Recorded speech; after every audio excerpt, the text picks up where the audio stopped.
Hanya karena kamu mengaktifkan sistem anjing manis, kamu tidak hanya dapat melihat 4 tikus pengisi daya lawan, tetapi juga mendapatkan esensi ayam anjing manis. Isi 1 yuan bisa dapat 10.000 yuan. Saat kamu membawa 60 juta ke rumah Shifu Ya untuk melamar. Kemudian mengusulkan untuk membiarkan mereka melepaskan diri, mengajak ayah mertua mengendarai Dayang MA, mengalami hidup setelah. Tiba-tiba merasa kamu sangat menyenangkan, melihat kedua orang tua yang bertengkar, kira-kira sekitar 10 miliar. Shifu yang melebarkan matanya, sedikit tersanjung. Adik, apakah kamu serius? Melihat dia tampak mudah diintimidasi, kamu meraih tangan kecilnya dan berkata dengan mesum. Kamu berteriak sampai serak pun tidak akan ada yang datang menyelamatkanmu. Patuhi aku. Tatapan Shifu yang menghindar. Aku tahu, tapi aku tidak pantas kamu memperlakukanku sebaik ini. Kamu mencubit dagunya. Tertawa, tidak ada yang pantas atau tidak pantas, aku bersedia melakukan ini. Menerima hadiah dari adik, seperti yang terakhir kali, setelah 3 jam penuh. Sistem mengingatkan, kesan baik Shifu ya bertambah, kesan baik saat ini. 109 selamat kepada tuan rumah karena mendapatkan hadiah eksklusif Dewi, 10 pengawal manusia bio. Kamu sudah lama mengatur pengawal ini. Shifu ya, di halaman, di malam hari, selama itu adalah wanitamu sendiri. Semua harus diatur, pengisi dayaku sendiri tidak bisa digunakan oleh siapapun. Keesokan paginya, kamu bangun dan menemukan lenganmu menjadi bantal semalaman. Agak mati rasa, dengan lembut menarik tanganmu keluar, tetapi tidak ingin membangunkan. Wanita cantik di pelukanmu, apakah aku membangunkanmu lagi? Nada bicaramu penuh dengan penyesalan. Kamu sudah bangun? Shifu yang mengucek matanya dan berkata dengan mata mengantuk. Aku akan membuatkanmu sarapan. Setelah selesai berbicara, dia mengenakan gaun tidur dan turun dari tempat tidur. Gaun tidur renda biru itu menutupi tubuhnya yang indah, tetapi tidak bisa menutupi keinginanmu di pagi hari. Terkadang memakai 1 potong lebih menggoda daripada tidak memakai apapun. Kamu secara ajaib juga mengikutinya ke dapur. Segera, suara memasak terdengar dari dapur.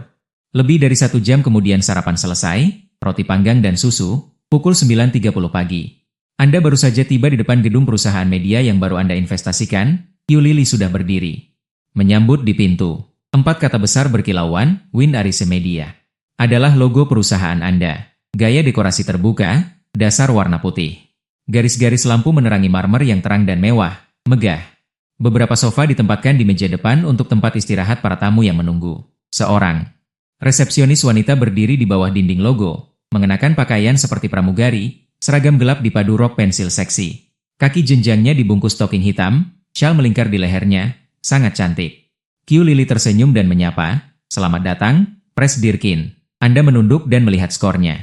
85 poin. Model, lulusan palsu berpendidikan tinggi. Pengisian daya sekali. Resepsionis perusahaan setara dengan wajah perusahaan. Meskipun bukan wanita super cantik dengan 90 poin, dia sudah menjadi gadis tingkat atas di pasaran. Anda sangat puas dengannya dan tersenyum. "Halo.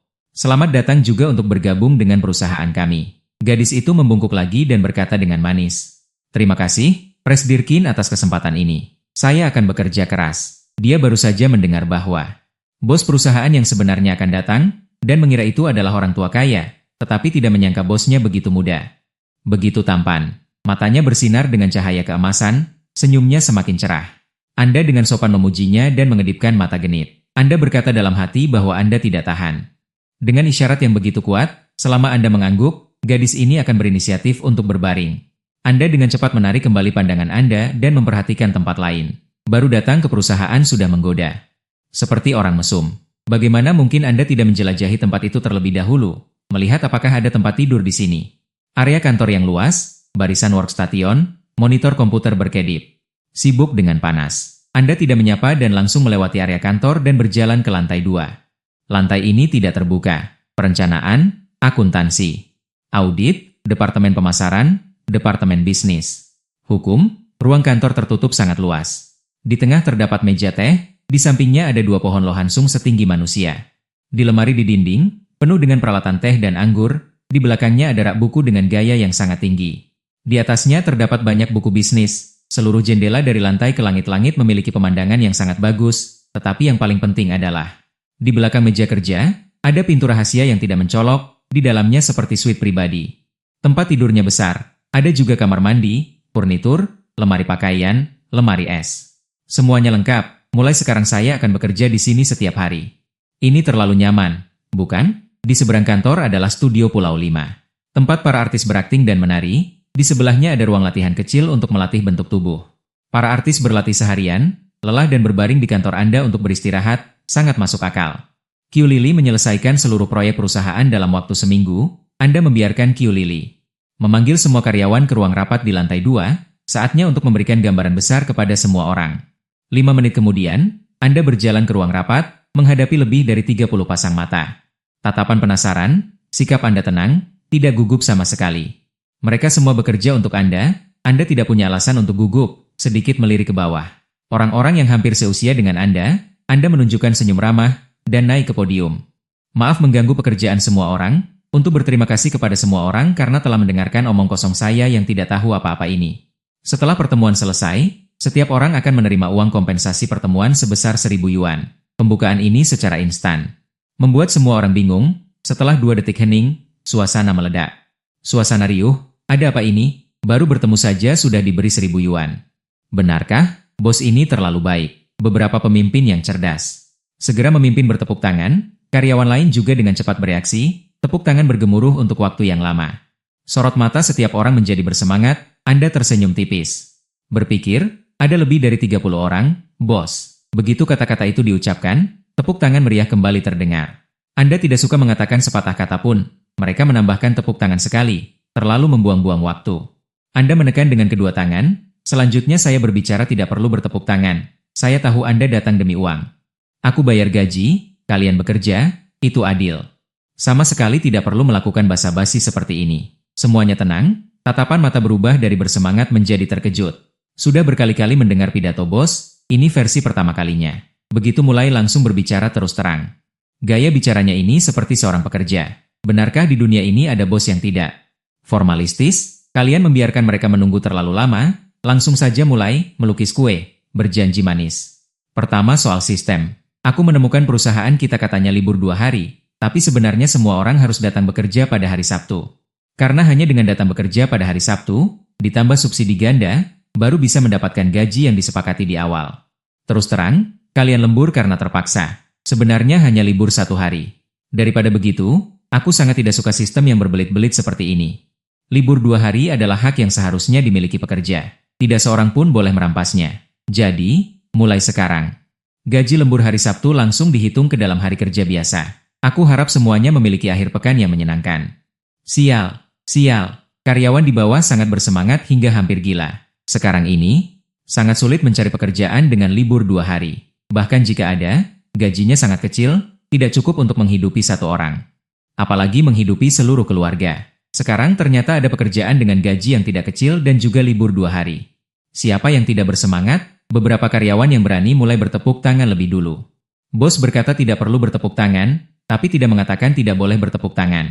Memberi begitu banyak keuntungan. Kalau tidak bertepuk tangan saat ini, kapan lagi? Melihat raut wajahmu tidak berubah. Yang lain juga baru sadar dan ikut bertepuk tangan. Seketika tepuk tangan menggema. Di tengah tepuk tangan yang meriah, ada seorang raja kerja keras berteriak, Qin Zong. Kalau lembur hari Sabtu, apakah perlu izin untuk menemani keluarga? Melihat semua orang akan mulai membuat keributan. Qin juga berkata dengan sia-sia, tentu saja. Saya pribadi berharap semua orang menyelesaikan pekerjaan tepat waktu. Membawa pekerjaan ke dalam kehidupan, jangan datang ke perusahaan untuk lembur dan numpang minum kopi. Lelucon ini membuat suasana menjadi lebih santai. Para karyawan teringat akan meme, kuda dan sapi modern. Sapi lelah tahu cara beristirahat. Pekerja lelah hanya tahu minum kopi dan terus bekerja. Keuntungan sudah selesai dibicarakan. Selanjutnya, mari kita bicara tentang tujuan perusahaan. Begitu mendengar akan membahas hal yang serius. Setelah makan bing, semua orang langsung fokus menghasilkan uang. Awalnya, aku berencana menempatkan kalian anak muda. Langsung ke posisi eksekutif, berpartisipasi dalam proyek, dan mempertahankan yang berkinerja baik. Tapi Q Zong tidak mengerti maksudku, malah membawa sekelompok profesional berpengalaman untuk memajukan proyek. Kau mengarahkan pandanganmu pada Q Lily. Aku mengerti niat baiknya, pasti demi perusahaan. Ingin perusahaan segera menghasilkan keuntungan, tapi dia tidak menyadari untuk apa aku mendirikan perusahaan ini. Q Lily menunduk malu. Dia tahu betul, perusahaan ini didirikan untuk mempromosikan keberadaan Han Yinfei. Soal uang, bos sama sekali tidak peduli. Tapi bagaimanapun juga, ini adalah perusahaan yang menjadi tanggung jawabnya, tidak ingin bertindak sembarangan, jadi dia berusaha keras. Kau meminta para tokoh besar di industri sebagai saksi. Kau menarik kembali pandanganmu dan berbicara dengan tegas. Aku mendirikan perusahaan bukan untuk menghasilkan uang. Begitu kata-kata ini keluar, semua orang teringat pada ucapan terkenal Emma Zhong. Aku tidak tertarik pada uang. Tidak ada yang menertawakan di tempat. Semua orang pintar tahu bahwa justru karena Emma Zhong punya uang, dia tidak tertarik pada uang. Sama seperti kau menggelontorkan 300 juta. Dan berkata bahwa kau tidak datang untuk menghasilkan uang. Orang kaya mengucapkan omong kosong terlalu normal. Hanya bisa iri. Tidak akan merasa lucu. Jika bukan demi uang, lalu demi apa? Tentu saja demi nama. Tujuanku adalah menjadikan Vanki Media sebagai perusahaan media terkemuka di negara ini. Membuat artis di bawah naungannya menjadi raja dan ratu bintang, meninju Hollywood, menendang Oscar. Kau berpidato panjang lebar selama beberapa menit. Setelah selesai berbicara, tepuk tangan meriah terdengar. Omong kosong, tentu saja harus bertepuk tangan saat bos membual. Semua adalah pekerja, tentu saja harus sedikit tahu diri. Kau tidak peduli dengan tepuk tangan semua orang. Melambaikan tangan memberi isyarat agar semua tenang. Tentu saja, aku tahu hanya dengan uang ini. Dan drama ini tidak mungkin menjadi perusahaan media kelas atas. Jadi, aku sedang mempersiapkan beberapa proyek film dan variety show dengan investasi ratusan juta yuan. Saat itu, beban kerja akan berlipat ganda, tenaga kerja dan tempat harus diperluas. Kau memindai semua orang. Ingin belajar, mau berusaha. Berani berjuang. Aku akan memilih pemimpin proyek ini dari antara kalian terlebih dahulu. Atau, kalian juga bisa menerima gaji tahunan kurang dari 100.000 dan hidup santai. Selama pekerjaan selesai, aku akan menghidupi kalian seumur hidup. Terakhir, aku berikan kalimat untuk semuanya. Kian Kun belum pasti, kita semua adalah kuda hitam. Rapat selesai. Begitu kata-kata itu selesai diucapkan, ekspresi semua orang menjadi kaku. Apa penyebab dasar para pekerja tidak bekerja keras? Bukankah karena kerja keras tidak berguna? Apa gunanya membuat rekan kerja mati karena persaingan? Mungkin saja rekan kerja yang memiliki koneksi itu menyimpan dendam dan melaporkan hal buruk tentangmu di depan bos. Membuatmu tidak bisa mempertahankan pekerjaanmu. Siapa yang berani bekerja keras? Sekarang tiba-tiba muncul seorang bos yang terlihat sangat kaya, yang mengatakan bahwa selama bekerja dengannya, ada kesempatan untuk bertanggung jawab atas sebuah proyek. Terlepas dari benar atau tidaknya, hanya karena gajinya dan aksinya membagikan amplop merah. Pekerjaan ini layak dilakukan. Mata semua orang berbinar dengan kegembiraan. Ingin segera membuat 2 PPT untuk menenangkan diri. Kamu tidak menghiraukan mereka. Dilarang kembali ke kantor. Masih mau memberikan ceramah motivasi? Semuanya sudah muntah. Biarkan saja para pekerja keras itu mau makan atau tidak, kamu tidak bisa memaksa mereka. Kamu memanggil Qiu Lili ke kantor. Duduk di kursi bos kulit asli, memeriksa data aktor yang diterima oleh kru film. Ada lebih dari 400 gadis muda di bawah usia 25 tahun. Gadis-gadis ini adalah yang terbaik dari 100. Nilai mereka semua di atas 80 poin, tetapi yang mencapai 90 poin. Sangat sedikit. Bagaimanapun, wanita cantik papan atas setidaknya harus 1 dari 10.000. Kamu terus menekan tombol arah, mengganti target, menghabiskan lebih dari 10 menit. Setelah melihat semua data, total hanya ditemukan 3 gadis di atas 90 poin.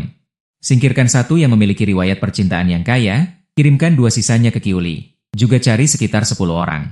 Gadis dengan nilai 89 poin, kirimkan bersama. Mereka masih muda.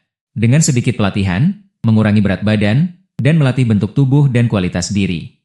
Mereka berpotensi menjadi dewi. Apalagi, bunga juga membutuhkan daun hijau. Kak Qiu, artis wanita ini, pergi dan rekrut mereka semua.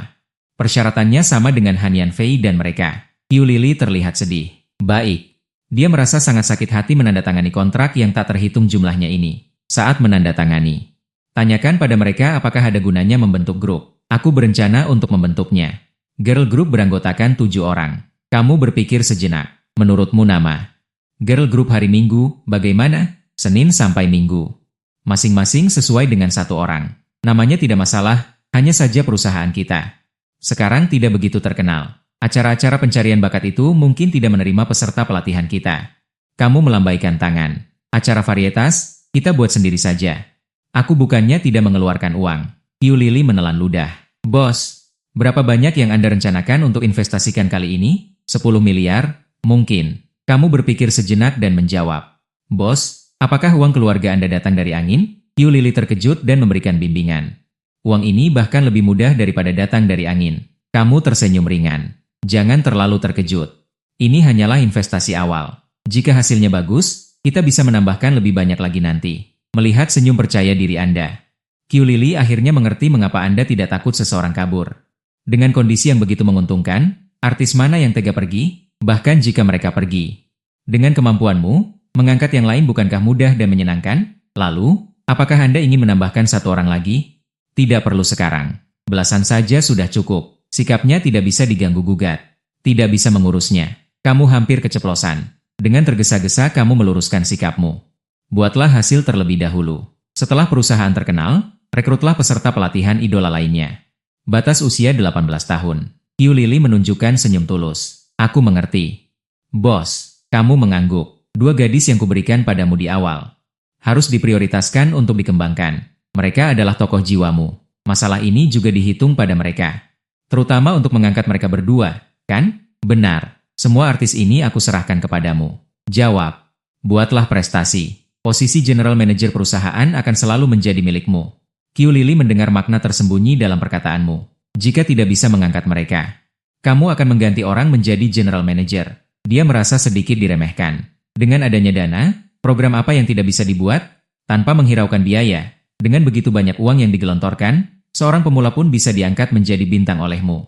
Acara audisi idola wanita 101 sebelumnya bahkan tidak menghabiskan 5. Sekarang kita mendukung 2 gadis. Bos, jangan khawatir jika tahun ini tidak mencapai target yang Anda harapkan, saya akan mengundurkan diri secara otomatis. Tidak perlu mengundurkan diri. Dibandingkan orang lain, aku lebih mempercayaimu.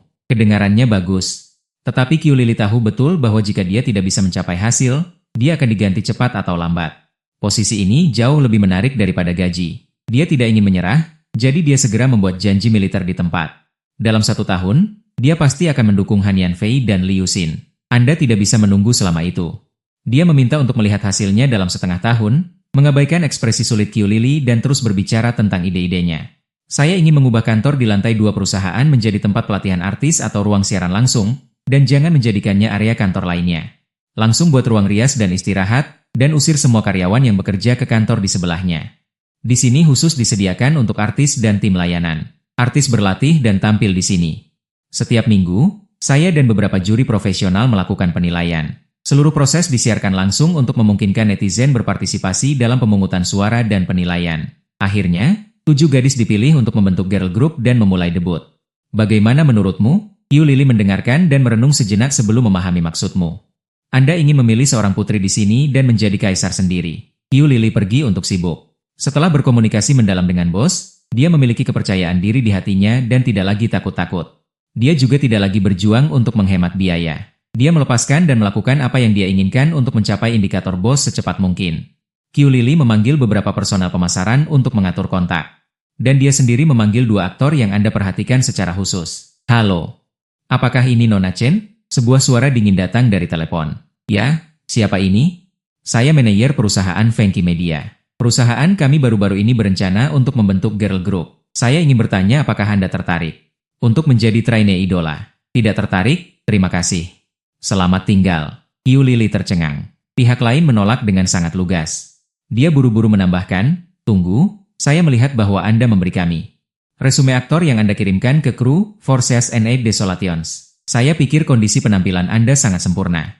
Itulah mengapa saya secara khusus mengundang Anda. Pihak lain bergumam, Forces and Aid Desolations. Untuk drama ini diproduksi oleh perusahaan kita, total investasi 300 juta. Anda bisa datang ke perusahaan untuk konfirmasi. Gadis itu bersikap sopan pada Qiu Lili. Maaf, tadi saya tidak mendengar dengan jelas. Apakah Anda ingin saya menjadi aktris? Bukan aktris, tapi grup wanita. Setelah melalui seleksi, Anda akan debut dengan menyanyi dan menari bersama gadis-gadis lain. Rencana kami adalah 11 orang. Menciptakan grup wanita kelas dunia, menjadikan kalian bintang idola terpopuler, dicintai oleh jutaan orang. Maaf, saya ingin menjadi seorang aktris. Belum selesai Qiu Lili berbicara, dia sudah dipotong. Dia terkejut dan merasa tidak enak. Tugas yang diberikan bos akan gagal. Dia buru-buru membujuk. Ekspresi kosong, mata kosong. Sulit sekali. Benar-benar terlalu sulit. Kenapa gaji 2 juta ini begitu sulit didapatkan? Seolah-olah seluruh dunia menentangnya. Sekarang bagaimana? Sebagai general manager perusahaan, masa harus memohon pada aktris itu? Ini sama sekali bukan general manager. Tidak ada wibawa sama sekali. Bagaimana dia bisa meyakinkan orang di perusahaan nanti? Tetapi jika tidak memohon pada aktris itu, dia hanya bisa kembali dan dihukum setengah mati. Setelah mempertimbangkan dengan matang, dia memutuskan untuk bertanya dulu apa maksud Anda. Dia menghubungi aktris kedua. Yang ini sangat praktis. Setelah mendengar gaji pokok 50.000, dia dengan senang hati mengatakan bahwa dia sangat suka menyanyi dan menari. Dia langsung melakukan rap freestyle di tempat. Rok kuning muda, rambut mengembang, memegang tanganku melihat lukisan terbaru yang dipamerkan. Kabar baik, tidak gagal total. Kabar buruknya, orang ini sangat jago rap. Qiu Lili bernapas lega. Dia sudah membuat janji dengan aktris itu untuk datang ke perusahaan untuk menandatangani kontrak. Departemen pemasaran sudah menelepon. Hanya 9 orang yang setuju untuk masuk perusahaan sebagai bintang idola. Sisanya sudah punya kontrak film atau tidak percaya pada perusahaan dan mengatakan akan mempertimbangkannya. Dia mencatat daftar itu dan naik ke atas untuk mengetuk pintu kantor Anda. Setelah mendengar, masuk. Dia datang ke hadapan Anda, mendengar suara tembakan dari komputer Anda. Anda menunggu dengan tenang selama 1 menit. Setelah memastikan tidak ada quadra-kill, Anda meletakkan laporan di atas meja. Bos, ada satu aktris yang Anda perintahkan secara khusus, tidak terlalu bersedia menjadi idola. Menurut Anda, haruskah saya pergi dari pintu ke pintu untuk melakukan pekerjaan ideologis atau mencari yang baru? Anda meliriknya. Anda bertanya dengan aneh, bukankah aktris itu sama dengan bintang idola? Tidak. Idola mengandalkan perusahaan untuk mengemas dan menjual karakter, mengandalkan penggemar untuk berbicara, sementara aktor mengandalkan kemampuan akting dan karya mereka sendiri. Kamu beroh dan menyadari bahwa kamu telah mencampur adukan para bintang ini. Memikirkan bahwa kamu sudah memiliki Han Yanfei sebagai aktor, jadi tidak masalah apakah dia datang atau tidak. Sambil bermain game, kamu berkata, jika kamu tidak mau, lupakan saja, kamu kirimkan dia hadiah sebagai gantinya. Apa saja boleh. Qiu Lili tidak bertanya mengapa harus memberi hadiah, dan menjawab sambil tersenyum. Baik, bolehkah saya mengirimkan 1 set kosmetik? Ya, boleh. Yang sedikit lebih bagus. Baik, Qiu Lili tidak menyalahkanmu. Karena merasa sangat senang atas kegagalanmu, berpikir untuk membuktikan diri, lalu mengusulkan. Karena ada begitu banyak artis yang kurang, apakah perlu mengirim orang ke berbagai universitas untuk mengumpulkan data siswa yang ingin menjadi idola? Matamu berbinar, untuk sementara, itu boleh juga. Memang banyak gadis cantik di universitas, mungkin ada banyak gadis dengan nilai 90, sebenarnya tidak hanya sekolah. Kita juga bisa mengeluarkan uang untuk mendapatkan data orang biasa di lokasi audisi kompetisi bakat. Ada juga platform model khusus, banyak gadis juga berharap untuk memasuki industri hiburan, terlalu banyak saluran untuk menemukan wanita cantik. Dengan uang, gadis seperti apa yang tidak bisa ditemukan? Qiu Lili tahu kamu menyukai wanita cantik, dan segera mengusulkan beberapa rencana pemilihan kecantikan. Boleh, pergilah, segera bawa data wanita cantik itu agar aku bisa melihatnya. Baik, bos. Qiu Lili tersenyum dan pergi. Kamu sangat tersentuh, diam-diam memuji bahwa dia memang pemain lama. Dia tahu banyak. Kamu berencana untuk memilih sekitar 20 wanita cantik dengan nilai tinggi untuk membentuk 4 grup wanita. Biarkan mereka menjalani pelatihan dan kompetisi selama 2 bulan di gedung perkantoran ini, saling bersaing dalam bakat. Undang sutradara profesional untuk merekam dan mencatat proses pertumbuhan mereka, dan buat menjadi film variety yang dipublikasikan di berbagai platform video untuk menarik penggemar, toh tidak perlu banyak uang untuk memelihara para wanita cantik ini. Selama salah satu dari mereka populer, itu dapat memberi makan kembali perusahaan, dan begitu banyak gadis. Bercanda dan bermain di perusahaan, hanya dengan melihatnya saja sudah menyenangkan. Adapun apakah bisa mendapatkannya atau tidak, itu tidak masalah. Kamu menemukan bahwa selama kamu tidak memiliki nafsu pada wanita, kamu bisa berbicara dengan sangat tegas. Han Yanfei dan Zhuang Xiaoli adalah contohnya. Jika mereka tidak patuh, tampar saja, kamu merasa sangat senang. Saat ini kamu masih membuang waktu untuk bermain game. Kamu merasa sangat menyesal dan bersalah. Qin Feng, bagaimana bisa kamu begitu asyik bermain-main? Bagaimana dengan cita-cita yang kamu janjikan? Bagaimana dengan balas dendam? Minggu 3. Permainan selesai, melihat kata kemenangan yang besar di layar, kamu merasa sedikit belum puas. Lupa akan balas dendam ideal dalam sekejap, memilih untuk bermain lagi. Omong-omong, sebaiknya pilih top laner di game ini. Tetap saja top laner Kalista lebih baik. Game tadi memilih Fiora, dan dimarahi oleh lawan karena dianggap menggunakan skrip. Game ini memilih Feng Yanqi, selalu membuat orang mengatakan ini. Saat kamu bergumam, ponsel berdering. Kamu mengangkat pergelangan tanganmu. Jam tangan pintar Huawei di pergelangan tangannya menunjukkan pesan dari Xiating. Kakak, sahabatku ingin bertemu denganmu. Apakah kamu punya waktu untuk menemani kami berbelanja? Entah seperti apa rupa sahabat Xiating. Karena dia sahabat si kembang sekolah, seharusnya tidak terlalu jelek, kan? Kamu sedikit penasaran. Ingin pergi melihatnya, tetapi saat ini permainan sudah dimulai. Kamu ragu antara game dan wanita. Akhirnya, kamu membalas dengan pesan suara, kalian di mana? Aku akan mencari kalian dalam 1 jam. Tiba di kedai kopi yang dijanjikan. Begitu masuk, kamu melihat sekeliling dan menemukan Xiating yang berpakaian polos dan cantik. Dia mengikat 2 kuncir kuda kecil di kepalanya, menjepitnya dengan pita kupu-kupu putih, mengenakan gaun pendek biru muda ala peri. Desain ruffle di ujung rok membuatnya penuh vitalitas muda. Dia duduk di dekat jendela dengan kaki disilangkan. Kakinya yang panjang dan menarik perhatian disilangkan, sepatu kulit kecil yang indah di kakinya bergoyang-goyang. Di seberangnya duduk seorang wanita dengan temperamen elegan, mengenakan cheongsam berwarna polos dan sanggul ala nyonya. Wajahnya sangat cantik, seperti selebriti internet, dengan mata almond yang indah. Kulitnya juga sangat putih. Kamu membuka pemindaian dan mendapatkan informasinya. Nama, Yang Wanzhen, usia 28, nilai pesona, 87. Jumlah hubungan, 3, sangat cantik. Baru 3 kali pacaran, terlihat dia gadis yang sangat serius. Kamu merasa senang Xiating memiliki sahabat seperti itu. Mereka sedang mengobrol dan tertawa. Xiating membelakangi pintu, tidak menyadari kamu masuk.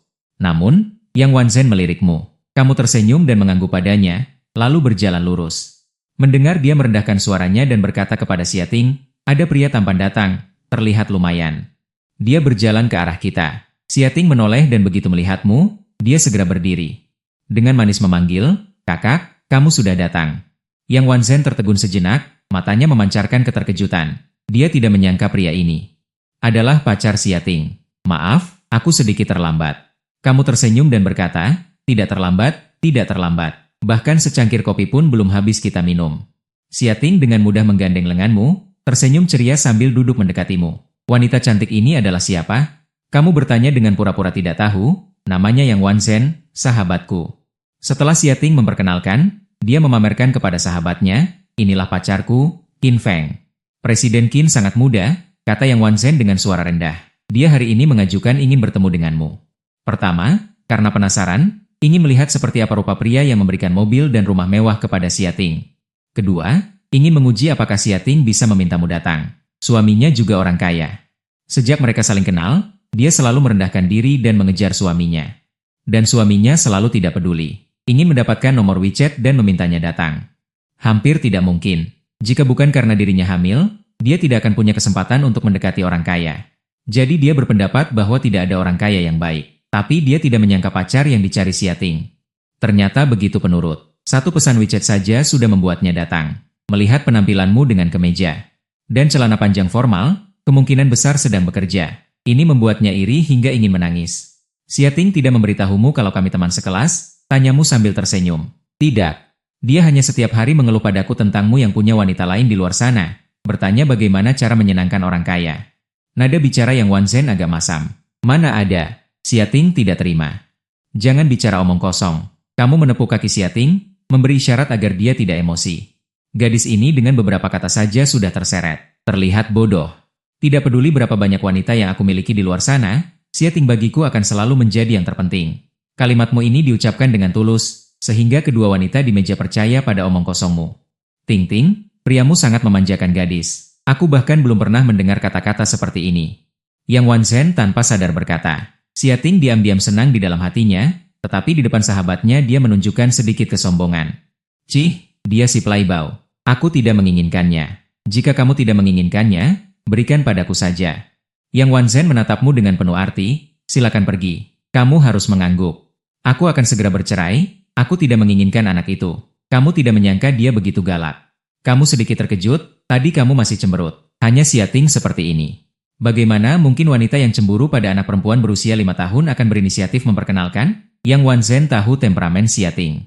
Sengaja bermanja-manja padanya, adik baik, apakah kita punya hal baik untuk dibagikan seperti yang kita katakan sebelumnya? Bagaimana kalau kamu memanggilku kakak setelah aku memasuki rumahmu? Ekspresi Xiating langsung berubah. Melirikmu yang tersenyum, dan kemudian melihat sahabat yang tidak ramah di seberangnya, merasa kesal karena digoda.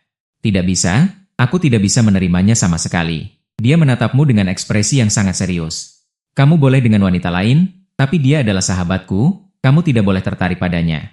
Hehe, Ting Ting, kamu masih sangat imut. Yang Wanzhen mengerutkan bibirnya. Senyumnya sedikit kaku, ekspresinya sangat serius. Kamu boleh dengan wanita lain. Tapi dia adalah sahabatku, kamu tidak boleh tertarik padanya. Hehehe. Ting Ting, kamu masih sangat imut. Yang Wanzhen mengerutkan bibirnya. Senyumnya sedikit kaku. Taiwan di kalangan masyarakat kelas atas dulu sangat elegan, tapi kamu lebih menyukainya. Guru yang memiliki kecenderungan kelembutan dan ketenangan, perasaan ini agak berlebihan. Kamu mengusap kepala Xiating. Menariknya dan berkata, Gadis bodoh, bagaimana mungkin aku tertarik padanya? Kalau begitu kamu bilang tidak apa-apa, aku mengatakan ini demi kamu. Xia Ting merasakan gerakan di tanganmu, wajahnya langsung memerah, dan dia berkata dengan suara manja, menyebalkan. Orang di luar bisa melihatnya, jangan menyentuhku. Lalu apakah kamu masih cemburu? Yang Wanzhen melihat kalian berdua bercanda, hatinya terasa asam, dan dia menyesap kopi untuk menyembunyikan emosinya. Maaf ya, Presiden Qin, aku lebih suka bercanda, jangan tersinggung. Kamu tersenyum dan berkata, tidak apa-apa, Ting Ting tidak tersinggung. Mendengar bahwa dalam 3 kalimatmu, 2 diantaranya membawa nama Ting Ting, yang Wanzhen merasa seperti dia sudah makan terlalu banyak makanan anjing, cepat-cepat mengalihkan topik pembicaraan ke pekerjaan. Mendengar Xia Ting mengatakan bahwa kamu adalah seorang investor, perusahaan apa yang kamu investasikan secara khusus? Kamu terus terang berkata, aku hanya bermain-main sebelumnya, sekarang aku ingin mendirikan perusahaan hiburan.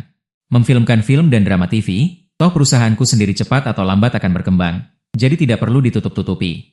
Begitu kata-kata itu terucap, kamu merasakan kejutan di lenganmu, menoleh dan melihat. Terlihat Xia Ting menatap dengan tatapan khawatir. Ada apa? Tentang perusahaan kakak? Pasti ada banyak gadis cantik, kan? Nada suara Xia Ting terdengar cemburu. Kamu tersenyum membujuk. Tidak ada yang secantik Ting Tingku. Mereka hanya alatku untuk menghasilkan uang. Sayang, jangan terlalu dipikirkan.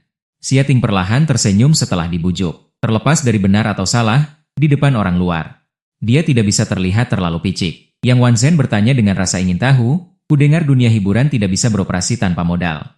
Presiden Qin sangat berani. Aku ingin tahu berapa banyak uang yang dia investasikan? Kamu mengangkat bahu. Saat ini sekitar 10 miliar, dan akan ada lebih banyak miliar di masa depan. Yang Wanzhen mendengar ini. Matanya semakin membesar. Omong kosong, 10 miliar? Bagaimana mungkin? Apa itu 10 miliar? Kekayaan suaminya hanya sedikit. Pria di depannya ini sangat muda, namun bisa mengeluarkan 10 miliar? Apa nama perusahaan Presiden Qin? Feng Qi Media. Mampu mengungkap nama perusahaan, Yang Wanzhen tidak menyalahkan Jiang Ni.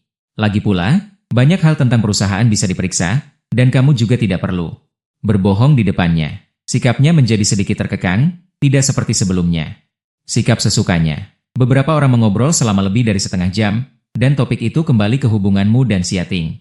Di depan orang kaya seperti ini, memberi makan anjing juga bukan masalah besar. Setelah meminum cangkir kopi kedua yang baru dipesan, dia menatapmu, Yu yang naif, hari ini memanggilmu ke sini. Dia masih memiliki tujuan ketiga. Suaminya baru-baru ini mengalami masalah dalam bisnisnya dan sangat membutuhkan pinjaman uang. Suami Yang Wanzhen awalnya adalah orang biasa bernama Gao Yi. Dia memulai karirnya dengan sangat sederhana. Membimbing paman keduanya untuk menjadi pejabat tinggi yang bertanggung jawab di Jiangcheng. Dan dia kebetulan pandai berbicara. Orang yang teliti. Di pesta keluarga, dia menjilat paman keduanya beberapa kali dan mendapatkan penghargaan. Paman keduanya adalah seorang koruptor. Ada banyak hal yang tidak nyaman untuk dia lakukan sendiri, jadi dia menjadikannya perantara. Semua transaksi rahasia diserahkan kepadanya untuk diselesaikan. Oleh karena itu, dia aktif di antara berbagai tokoh bisnis terkenal. Mengandalkan kepribadiannya yang serba bisa, dia berkembang pesat. Beberapa tokoh masyarakat. Untuk meminta bantuan pamannya yang kedua, mereka semua mencarinya di sana, dan Gao Yi juga mendapatkan banyak kekayaan karenanya. Melalui beberapa tahun kerja keras, dia berubah dari seorang wanita tanpa uang menjadi orang kaya yang terkemuka di daerah tersebut. Dia menikahi Yang Wanzhen, selain karena dia melahirkan seorang anak untuknya, juga karena Yang Wanzhen pandai mengatur urusan. Sikap dan perilakunya memiliki gaya wanita bangsawan. Para istri kaya dari masyarakat kelas atas itu tidak nyaman untuk berinteraksi dengannya sebagai seorang pria. Jadi dia meminta istrinya untuk menjilat, tetapi sayangnya, masa-masa indah tidak berlangsung lama, dan para pejabat korup pada akhirnya akan menerima hukuman keadilan. Sandarannya di belakangnya masuk penjara. Kudengar dia akan dihukum seumur hidup. Hal ini membuat Gao Yi ketakutan. Dia dengan cepat menjual berbagai properti dan barang berharga, menggunakan berbagai koneksi untuk menghindari penjara. Setelah beberapa kali berusaha. Meskipun dia telah menghabiskan semua uang yang diperolehnya selama bertahun-tahun, dia masih diawasi oleh pemeriksa melalui berbagai petunjuk. Untungnya, pamannya yang kedua tidak dapat menerima perbedaan dari surga ke neraka. Dia memilih untuk bunuh diri dan tidak menyeretnya, sehingga dia lolos dari bencana. Gao Yi akhirnya hanya memiliki sebuah perkebunan rekreasi pribadi seluas lebih dari 180 MU, dengan investasi uang di sana-sini. Sebelumnya, pemimpin berkata ingin memancing, dia membuat kolam ikan pribadi. Pemimpin berkata ingin bermain golf. Dia membuat lapangan golf mini. Pemimpin berkata ingin minum teh dan menikmati pemandangan, dia membangun kebun teh. Dia membangun paviliun dan rumah bambu, membuat halaman pertanian, memelihara ayam dan babi, menanam bunga dan pohon. Membiarkan para tokoh tua mengenang masa lalu. Awalnya digunakan untuk menjamu para pejabat dan orang kaya dari berbagai kalangan. Sekarang setelah pemimpin tidak ada, perkebunannya ini juga tidak bisa runtuh. Biaya pengelolaan dan pemeliharaan tahunan yang tinggi. Dia sekarang tidak mampu lagi dan harus mencari cara untuk menyingkirkan perkebunan ini. Tetapi Yang Wanzhen tidak ingin meninggalkan perkebunan ini karena disinilah dia. Bermain mahjong dan bersenang-senang dengan para istri kaya itu, ini adalah satu-satunya titik terang dalam hidupnya. Jika dia tidak bisa membiarkannya terus berjaya, maka perceraian yang dia katakan sebelumnya bukanlah hal yang mustahil. Dia ingin bertanya kepada suaminya, apakah Anda tertarik dengan perkebunan ini? Jika Anda benar-benar kaya, belilah perkebunan ini. Dengan hubungannya dengan Xia Ting, dia mungkin masih bisa bermain mahjong dengan para istri kaya di perkebunan di masa depan. Silakan duduk. Apakah Anda punya rencana sore ini? Yang Wanzhen bertanya dengan rasa ingin tahu. Lihat saja nanti. Aku tidak ada urusan hari ini. Aku bisa menemaninya sepanjang hari. Kamu menoleh dan bertanya pada Xia Ting apakah dia ingin pergi berbelanja sore ini untuk membelikan tas. Xia Ting menggelengkan kepalanya. Model tas terbaru belakangan ini jelek sekali. Aku tidak suka. Kamu tersenyum. Hal yang menarik dari Xia Ting adalah dia menyukai sesuatu berdasarkan seleranya sendiri, bukan hanya karena barang itu mahal. Lalu apa yang ingin kamu lakukan sore ini? Tidak tahu. Awalnya aku ingin mengajak Kak Zhen Zhen untuk melihat villa kami, selalu teman baiknya yang memamerkan villa mereka padanya. Sekarang Xia Ting juga punya sendiri. Tentu saja ingin pamer. Yang Wanzhen sedang tidak berminat. Untuk melihat rumah orang lain, semua villa hampir sama, tidak ada yang menarik. Dia berhenti sejenak dan menyarankan, bagaimana kalau kita pergi memancing di tempatku? Apakah itu resort rekreasi yang dibuat suamimu? Xia Ting bertanya dengan rasa ingin tahu.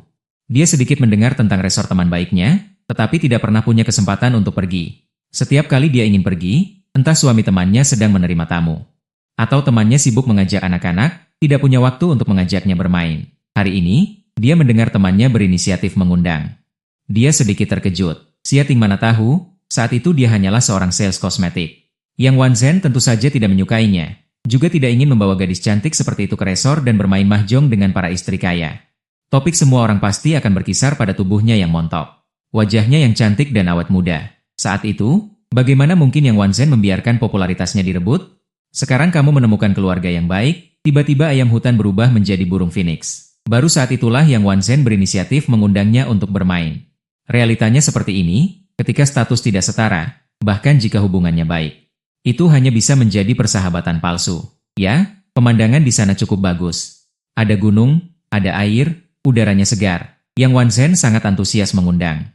Jika Tuan Qin tidak suka memancing, dia juga bisa bermain golf atau minum teh dan berendam di air panas untuk bersantai. Kamu sedikit tergoda dengan perkataannya.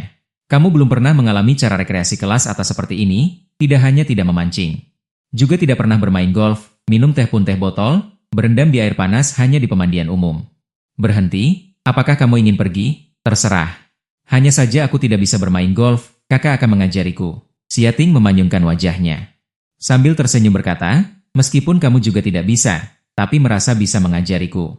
Tidak lain adalah dari belakang, memegang tangan gadis itu, menempel pada tubuhnya. Membimbingnya melakukan itu saja. Oke, dijamin bisa. Kamu sangat percaya diri. Ketiganya bangkit bersiap untuk pergi. Wang Gang yang duduk di meja lain masih mengobrol dengan seorang wanita. Wanita ini meskipun tidak terlalu cantik, tapi fitur wajahnya termasuk tipe yang enak dipandang. Alis dan matanya lembut, bibirnya memiliki lengkungan ramah alami, bahkan jika tidak tersenyum, terlihat sangat nyaman. Wang Gang berkata wanita ini adalah pengawal Xia Ting. Sebagai kolega, Wang Gang merasa perlu menjalin hubungan baik dengan pihak lain. Maka dia maju dan memperkenalkan diri terlebih dahulu, menanyakan beberapa informasi dasar tentang pihak lain. Wanita itu menjawab dengan sopan. Senyumnya membawa sedikit kesan menjauh, tapi Wang Gang yang kurang peka tidak menyadarinya. Setelah mengetahui wanita itu juga seorang pensiunan tentara, Wang Gang merasa telah menemukan orang yang sama dan berbicara lebih bersemangat. Dia menemukan bahwa wanita itu akan mengamati setiap tamu yang masuk dan juga selalu memperhatikan orang baru yang lewat di luar kaca. Sebagai pengawal, dia terlihat sangat profesional. Wang Gang merasa kagum dan terus meminta nasihat dari pihak lain, misalnya bagaimana membedakan orang baik dan orang jahat. Wanita itu bernama Qin Yi. Dia adalah cibor. Dalam logika perilakunya, hal-hal yang dapat meningkatkan keamanan pemiliknya sangat diperhatikan. Dia dengan sabar membimbing Wang Gang. Keduanya mengobrol dengan hangat di kedai kopi. Tanpa sadar mereka duduk di sisi yang sama, bersama-sama diam-diam mengamati pelanggan yang masuk. Wang Gang menyampaikan penilaiannya agar Qin Yi memberikan evaluasi. Ketika dia benar, Ini akan meniru ekspresi manusia, memberikan dorongan dan senyum tertentu padanya. Wang Gang sangat senang. Dia percaya bahwa dia telah menemukan belahan jiwa. Situasi mereka ini tidak jarang terjadi di kedai kopi. Pria dan wanita asing langsung akrab dan merasa sudah lama mengenal. Mereka cocok satu sama lain. Sambil mengobrol, mereka akan mengobrol sampai ke hotel. Tidak ada yang memperhatikannya. Hanya kamu yang melihat mereka bergaul dengan akrab dan merasa sedikit khawatir. Wang Gang hari ini mengendarai culinan. Karena kamu tidak suka ada sekat di tengah baris belakang pantom, yang membuat tidak nyaman untuk berpelukan erat dan berciuman mesra. Maka beberapa hari yang lalu kamu menyuruh Qiu Lili untuk membuat culinan versi 5 kursi seharga lebih dari 9 juta lagi. Xia Ting menandatangani surat itu di villa, bahkan tidak tahu seperti apa mobilnya. Dia menandatanganinya dengan mata tertutup. Hari ini, dia juga pertama kali melihat mobil ini. Interior oranye sangat mencolok. Dia sangat menyukainya. Jadi dia duduk bersamamu di culinan. Lili mengendarai Porsche 911 miliknya. 9.111.000. Kamu punya mobil sendiri? Itu adalah Audi Q8. 5 orang, 3 mobil, berbondong-bondong pergi ke villa peristirahatan di pinggiran kota Jiangcheng. Kakak ternyata menjalankan perusahaan hiburan? Kamu tidak memberitahuku. Xia Ting memegang tanganmu dengan ekspresi sedih. Sekarang hanya ada 2 orang di dalam mobil. Dia bisa bermanja-manja sesuka hati. Kamu mengusap kepalanya. Gadis bodoh, aku melakukan ini setelah melamarmu. Baru membuka perusahaan. Sebelumnya hanya ada ide ini. Xia Ting bertanya. Mengapa harus membuka perusahaan hiburan dari sekian banyak perusahaan? Xia Ting sangat jelas. Membuka perusahaan hiburan berarti kamu akan berurusan dengan banyak wanita. Dia tidak ingin prianya memelihara sekelompok wanita penggoda. Kamu akan setuju karena keluargaku. Belum merambah ke industri hiburan. Dan industri hiburan relatif sederhana. Aku lebih percaya diri. Xia Ting berpikir sejenak. Apakah berakting itu menyenangkan? Tidak jelas. Aku tidak berakting. Aku pendatang baru yang belum belajar. Bisakah aku berakting? Seharusnya bisa. Apakah kamu ingin berakting? Bolehkah? Mata Xia Ting berbinar. Kamu tidak ingin dia membuat masalah di perusahaan. Jika dia berakting, harus mengontrol pola makan dengan ketat. Dan sangat sulit di lokasi syuting. Jangan mempermalukan pria. Lagi pula aku tidak bisa mengendalikanmu mencari wanita. Lebih baik tidak melihatnya agar tidak kesal. Lupakan saja. Aku tidak akan merebut peran utama wanita dengan gadis-gadis kecil itu. Xia Ting menyerah. Kamu melihatnya begitu pengertian. Tersenyum dan membujuk. Sayang, baik sekali. Kamu harus berdoa agar aku segera membuat prestasi. Agar aku bisa menikahimu. Xia Ting sangat bodoh dan naif. Mendengar kamu ingin menikahinya. Hatiku terasa manis. Tidak ada pikiran lain. Ya, aku menunggumu. Jangan khawatir. Aku tidak akan membuatmu menunggu terlalu lama. Jaminanmu membuat Xia Ting sedikit terharu. Dia berinisiatif mendekat. Tubuh lembutnya bergerak gelisah di tubuhmu. Ya, kakak, aku mencintaimu. Xia Ting memiliki tubuh yang bagus. Tempat yang seharusnya berdaging montok dan bulat, tempat yang seharusnya kurus ramping dan rata. Wajah yang sangat cantik bahkan lebih mudah membangkitkan hasrat pria. Kamu memeluk lehernya dengan kedua tangannya. Merasakan napasnya di telinga, pikiran langsung berdesir. Cinta bukan hanya tentang kata-kata. Harus dilakukan dengan sungguh-sungguh. Xia Ting mengerti sesuatu dan melirikmu dengan malu-malu. Perlahan menundukkan kepala. Wang Gang di depan sekali lagi menyesuaikan kaca spion mobil baru ke atas. Kamu melingkarkan lenganmu di leher Xia Ting. Merasakan napasnya di telinga, pikiranmu langsung berdesir. Cinta bukan hanya tentang kata-kata. Xia Ting dengan malu-malu menepuk dadamu, kakak nakal. Lalu, apakah kamu masih mencintaiku? Menyebalkan. Wang Gang di depan sekali lagi. Menyesuaikan kaca spion ke atas. Perjalanan 40 km ke pinggiran kota memakan waktu 1 jam penuh. Hanya karena Wang Gang mengemudi terlalu lambat dan tersesat. Pemandangan di sekitar villa indah seperti lukisan, danau yang berkabut, kincir angin yang membentang, paviliun kuno di tepi pantai, dan aroma hangus yang tak terbatas saling berbalas. Lampu sungai melayang, burung bangau putih terbang, hamparan besar Kochias Koparia yang hijau subur. Seolah-olah hujan akan segera turun. Baru setelah melihat pemandangan indah di tepi gunung dan air ini. Kekaguman tak henti-hentinya. Terlalu jauh dan mengira itu hanya agrowisata biasa. Setelah masuk, baru menyadari betapa mewahnya tempat ini.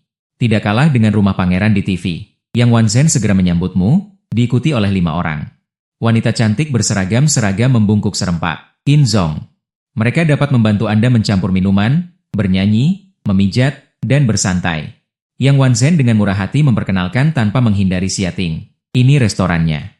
Bahannya semua segar. Di sana ada pemandian air panas pribadi. Bernyanyi, memijat, dan bersantai.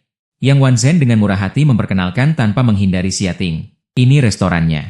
Bahannya semua segar. Di sana ada pemandian air panas pribadi. Setelah makan, Anda bisa berendam di air panas dan melakukan apa saja. Area hiburan memiliki KTV, ruang kartu, dan pusat kebugaran. Loteng dapat digunakan untuk minum teh dan bermain mahjong. Di seberang danau ada lapangan golf. Mari kita naik mobil wisata ke sana. Ada yang menjaga di sini. Orang luar tidak bisa masuk. Anda bisa bersenang-senang dengan bebas. Kamu sangat terkejut. Makanan, hiburan, wanita cantik. Pemandangannya tidak kurang, sungguh surga di bumi. Ternyata dunia orang kaya benar-benar sangat bahagia. Sementara di luar kota, Anda ingin merasakan kehidupan dekaden ini, mengikuti Yang Wanzen naik perahu lukisan kuno tiruan. Tiba di tengah danau, pelayan cantik menyiapkan hati dan kelenjar ikan, memasang umpan dan membuat sarang. Setelah lokasi, mereka juga memegang jaring dan mengawasi pelampung ikan di samping. Perasaan dikejar dan disuapi ini. Anda belum mengalaminya sejak dewasa. Xiating dan Yang Wanzen bermain mahjong di tengah perahu. Yang menemani adalah King Yi dan pelayan lainnya. Mereka bermain kartu sambil memandang melalui kaca. Mengagumi ketampanan Anda saat memancing, ketika Anda menangkap ikan kecil sepanjang 10 cm. Mereka semua kagum dan berkata bahwa makan malam akan memakan ikan yang Anda pancing. Dukungan para wanita membuat Anda memancing dengan semangat ekstra. Di sore hari yang cerah, Anda sibuk menyiapkan makan malam di dek. Xiating kalah satu kotak kepada beberapa orang, membuat Xiating memenangkan beberapa ratus, hingga malam hari. Baru kemudian Anda turun dari perahu dengan puas, makan malam tidak di restoran, tetapi di halaman samping villa. Mendirikan panggangan dan meletakkan meja bundar, koki memasak di tempat. Diasinkan ikan yang Anda pancing, dipanggang hingga renyah dan empuk, semua orang memujinya. Yang Wanzen mengeluarkan lavite yang katanya tahun 82, menyesap 2 kali dan memanggil pelayan untuk mengganti bir. Musim panas tentu saja bir cocok dengan barbeque adalah yang paling pas. Setelah beberapa putaran minuman, hari mulai gelap, wajah Yang Wanzen sedikit memerah. Sambil memegang gelas anggur, dia bertanya, "Tuan Qin, bagaimana menurut Anda tempat kami ini?"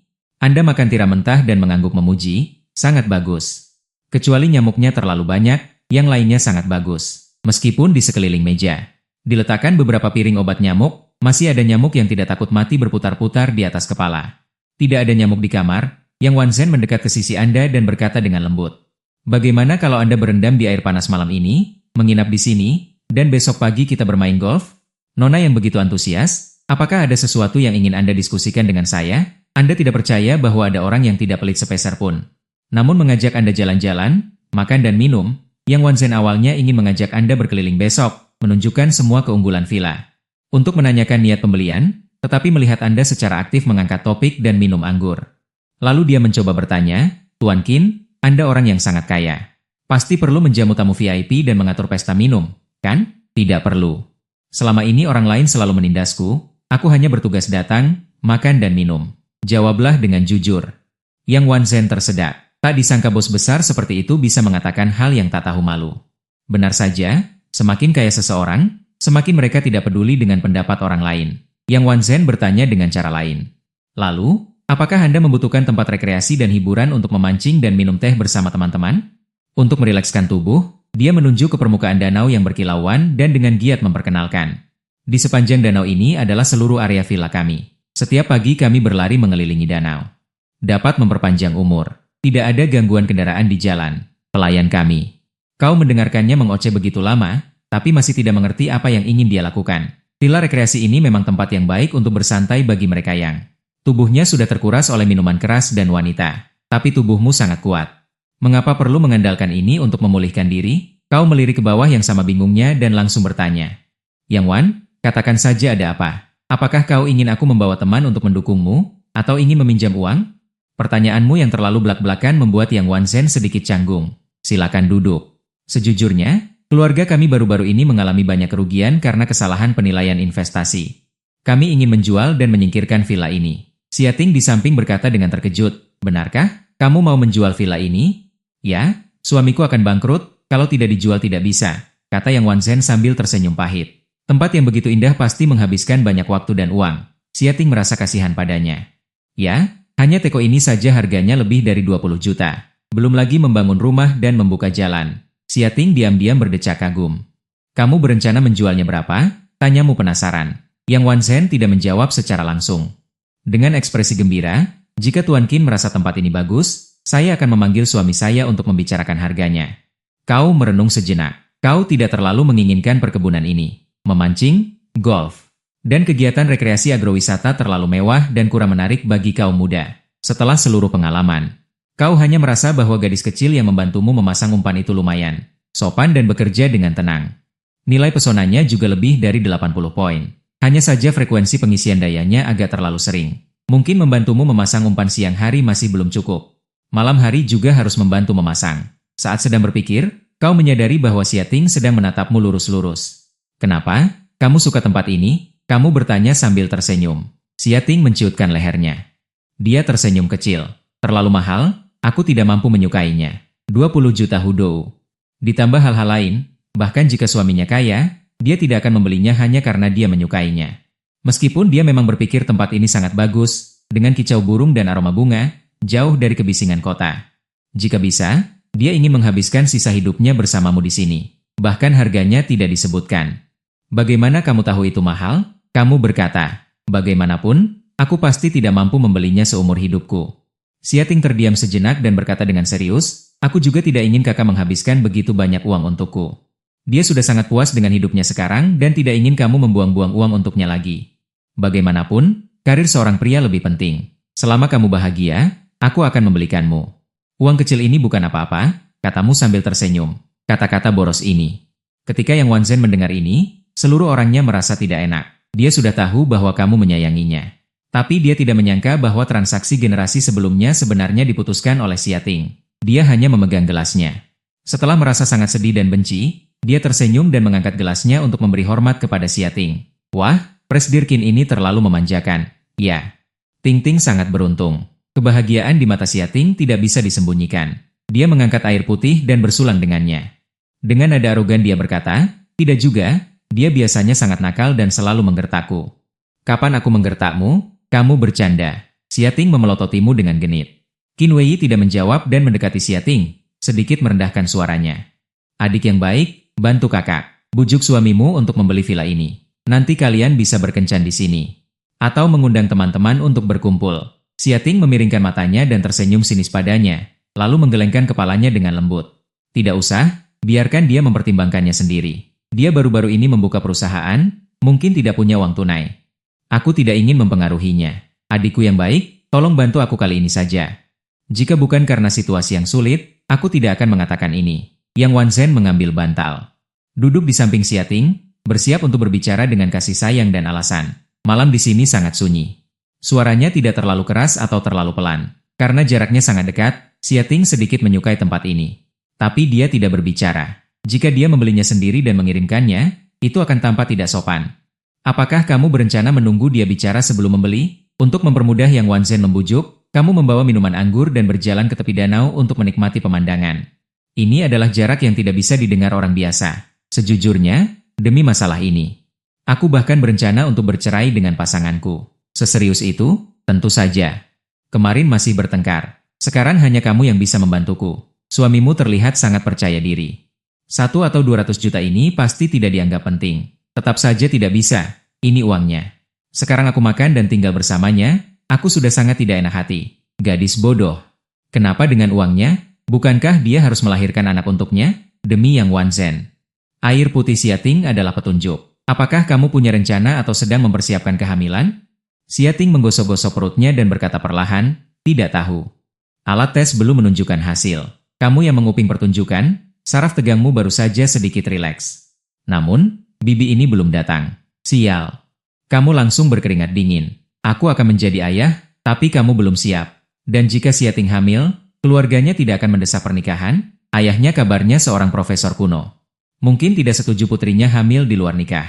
Pernikahan. Kamu sangat kaya. Tidak mungkin melepaskan anaknya sendiri. Kalau begitu hanya ada pilihan kedua, menikah. Anjing pun tidak mau menikah. Bagaimana bisa mendekati wanita lain setelah menikah? Alat tes kehamilan baru bisa mendeteksi setelah 10 hari. Sebaiknya kamu periksa ke rumah sakit. Ekspresi Yang Wanzhen tegang, seolah-olah dia yang hamil. Aku mengajakmu keluar hari ini. Awalnya ingin mengajakmu menemaniku ke rumah sakit. Kamu malah memaksaku untuk memanggilnya. Xiating hamil. Sebenarnya dia juga ingin mencoba, apakah bisa memanggilmu keluar. Inilah sebabnya ada kejadian hari ini. Salahku, salahku. Kamu tidak boleh memberitahunya sekarang. Harus menunggu konfirmasi berita dulu. Bagaimana jika hanya harapan palsu? Pria akan kecewa padamu. Yang Wanzhen membagikan pengalamannya. Aku tahu.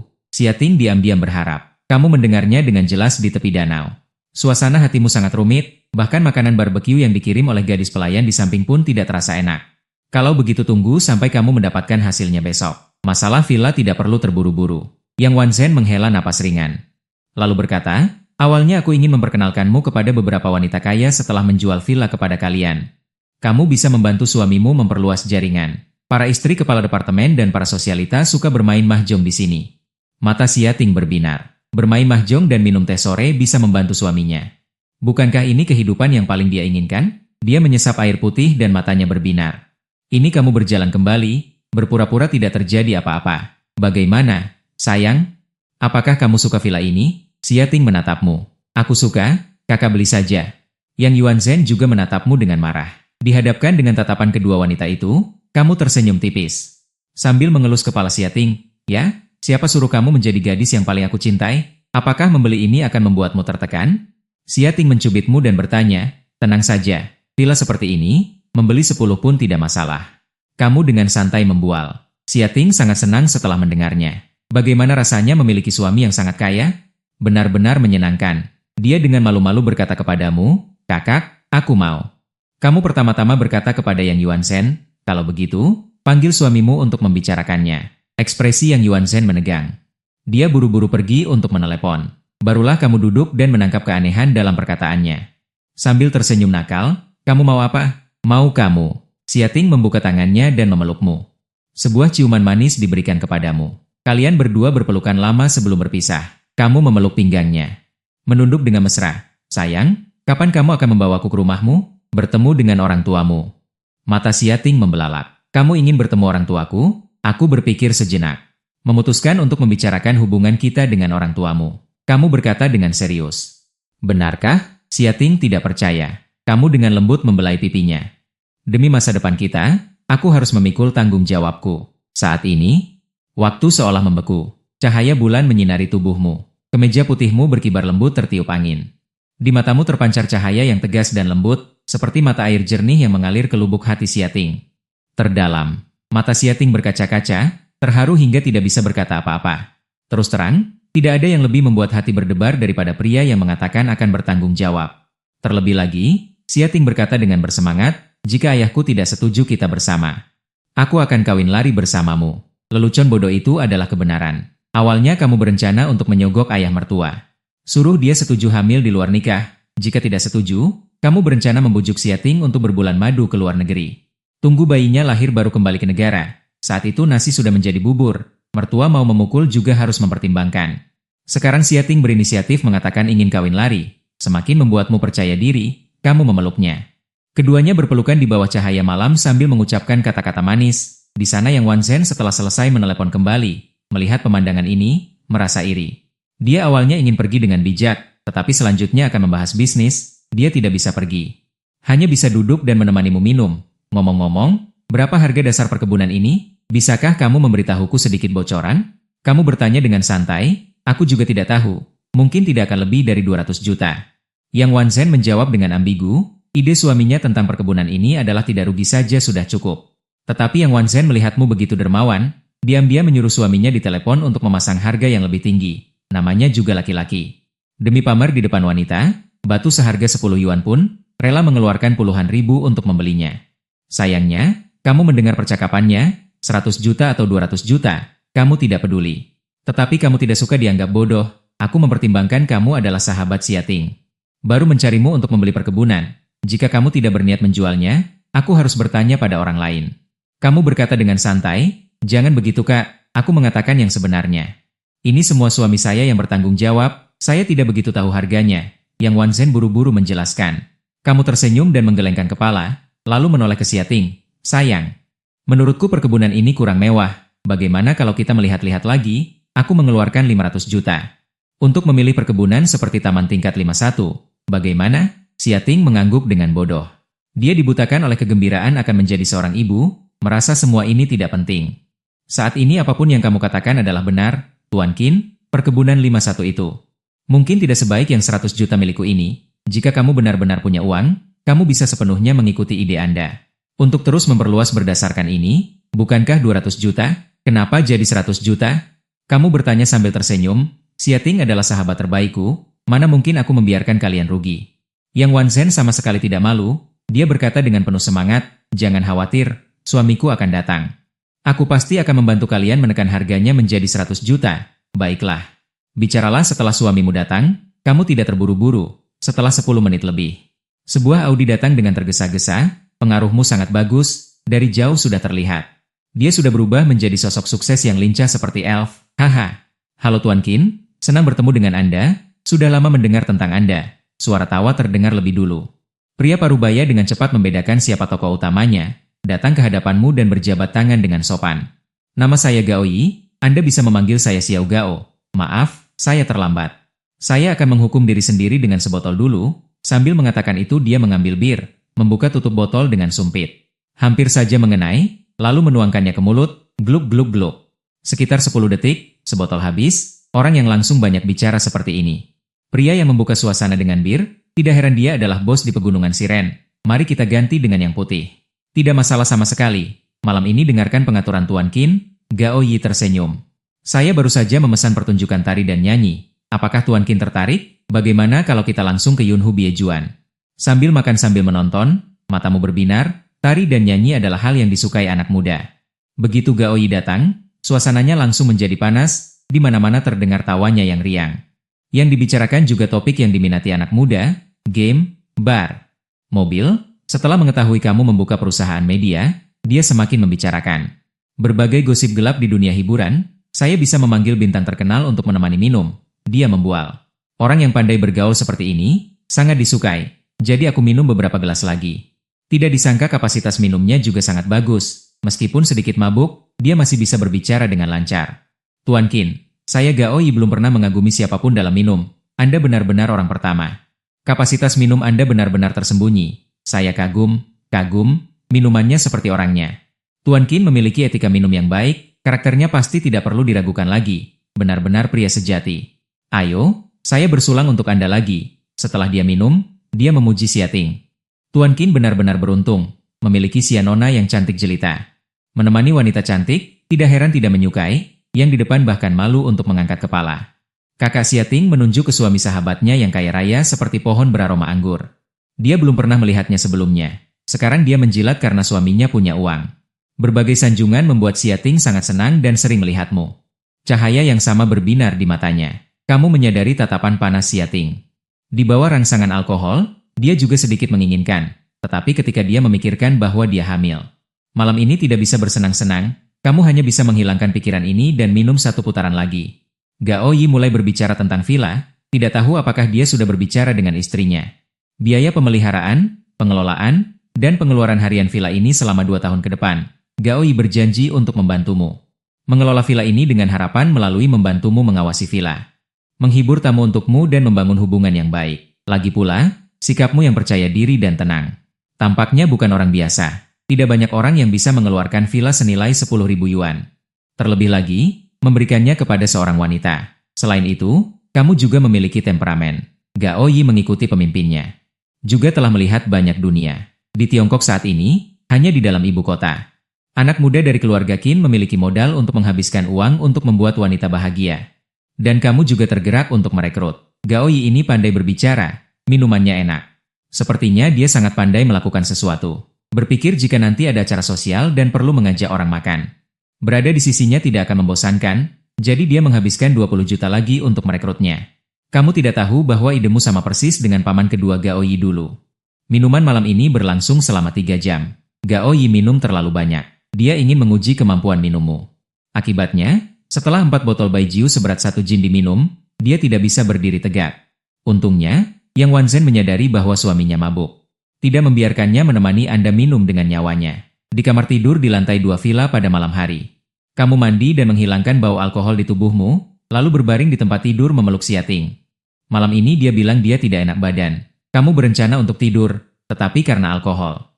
Tubuh terasa panas dan ditambah kecantikan di sampingmu membuatmu tidak bisa tidur nyenyak. Kakak, perlu aku bantu? Xia Ting bertanya pelan. Tidak perlu. Kamu sangat lelah hari ini, tidurlah lebih awal. Xia Ting menyadari tujuanmu. Merasa sedikit bersalah di dalam hati. Kakak, jika kamu mau. Kamu bisa memanggil Kak Xiaoya kemari. Kamu mengusap pipinya sambil tersenyum. Bodoh. Sudah selarut ini, orang lain juga perlu tidur. Selamat malam. Xiating membayangkan di masa depan. Mungkin 2 atau 3 bulan tidak bisa menemanimu. Mencium bibirnya, dengan lapang dada berkata, gadis kecil yang menemanimu memancing hari ini terlihat lumayan. Kak Zen bilang dia tinggal di kamar sebelah. Apakah kamu mau menghampirinya dan mengobrol? Peduli. Keesokan harinya, kamu bangun pagi-pagi untuk berlari. Berlari kencang mengelilingi Danau Kuning. Terasa panas di badan. Sunyi senyap di sekeliling, hanya kamu dan alam. Waktu berduaan. Tempat ini sangat bagus, layak untuk sering dikunjungi. Setelah kembali ke villa, mandi, menemani Xiating yang sedang tidak enak badan turun untuk sarapan. Yang Wanzhen dari kamar tamu sebelah barat juga datang. Pergi berbelanja, tidak mengajakmu. Kamu tahu mereka sebenarnya pergi ke rumah sakit. Lalu mengatur Qingyi untuk melindungi mereka. Kamu sendiri langsung pergi ke perusahaan. Begitu masuk gerbang perusahaan, kamu melihat resepsionis membelakangimu. Berdiri di depan pintu ruang pertemuan sambil meminta maaf berulang kali. Maaf, manajer umum sedang tidak ada di tempat. Jika ada urusan, bisa bicarakan dulu denganku. Terdengar suara wanita yang menusuk telinga dari dalam ruang pertemuan.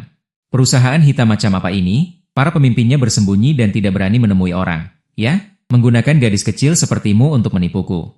Apa kamu tahu siapa aku? Resepsionis menjawab dengan tak berdaya. Saya sudah bertanya sejak awal. Kamu tidak menjawabku, bagaimana aku tahu siapa kamu? Kamu dengan rasa ingin tahu. Mendekat di belakang resepsionis berpakaian hitam. Ingin melihat siapa yang membuat keributan. Di dalam berdiri sepasang pria dan wanita. Pria berusia 17 atau 18 tahun, berambut panjang dengan gaya Ern, memakai anting di telinganya.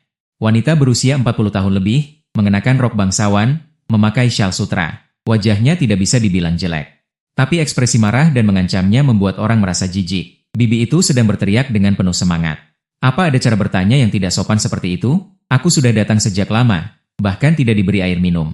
Bagaimana kamu bekerja? Gadis kecil itu menahan amarahnya dan berbalik untuk menuangkan air. Tiba-tiba menyadari kamu berdiri di belakang. Terkejut, lalu membungkuk dengan gembira. Selamat malam, kamu mengangguk. Kenapa kamu berbalik dan bersiap naik ke atas? Lagi pula, ada CCTV di kantor. Gosipnya tidak akan ada yang terlewat. Lalu bibi itu melihat seorang pemimpin datang, dia berdiri dan berteriak, "Hei, jangan pergi. Kemari dan jelaskan semuanya. Kenapa perusahaanmu menipu putriku untuk menandatangani kontrak tanpa izinku? Kamu berhenti? Anda siapa? Saya Ibu Han Yanfei. Juga manajernya, kalian harus menandatangani kontrak denganku." Hi Fenglian menyilangkan tangan. Nadanya dingin. Tidak mungkin, Fei Fei tidak menyebutkan ini. Kamu menggaruk kepala. Mengeluarkan ponsel ingin bertanya pada Han Yanfei, lalu berpikir, kontrak perusahaan lamamu belum berakhir.